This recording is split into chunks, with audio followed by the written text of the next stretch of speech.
கொள்கையற்ற அடிமை கூட்டத்தை சுயநலத்துக்காக தமிழ்நாட்டை அடகு வைக்கக்கூடிய வகையில ஒன்று சேர்ந்திருக்கிற தோக கூட்டத்தை மக்கள் நீங்கள் விரட்டி அடிக்கணும். சாதனைகளால தமிழ்நாட்டை உயர்த்தி இருக்கக்கூடிய திராவிட மாடல் அரசை மீண்டும் ஆட்சியில நீங்கள் அமர்த்தணும்.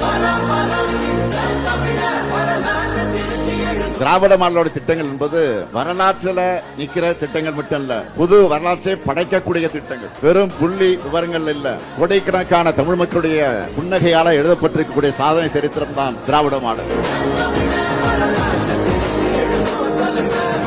சூப்பர் ஸ்டார்ல ஏராளமான வாக்குறுதிகள் இருக்கு. இந்த ஸ்டாலின் சொன்னதை செய்வான். நான் கலைஞருடைய மகன், சொன்னதை உறுதியாக செய்வேன், சொல்லாம அதிரடியாகவும் செய்வேன். அதனாலதான் வடக்கு வாழ்கிறது தெற்கு தேய்கிறதுன்னு இருந்த நிலையை மாத்தி தெற்கு தான் வழிகாட்டுது என்ற நிலையை திராவிட மாடல் உருவாக்கி இருக்கிறோம்.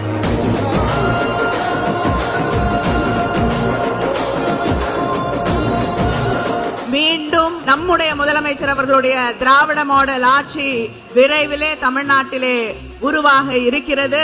வெற்றிக்கு அச்சாரமாக இன்று தூத்துக்குடியிலே நடைபெறக்கூடிய இந்த மாபெரும் கூட்டம் அமைந்திருக்கிறது.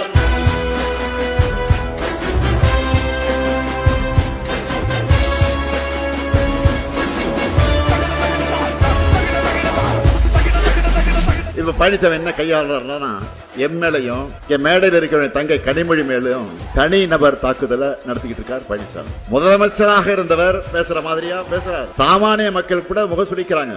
இன்னும் பலர் இவரெல்லாம் எப்படி முதலமைச்சராக இருந்தார்னு ஆச்சரியப்படுறாங்க.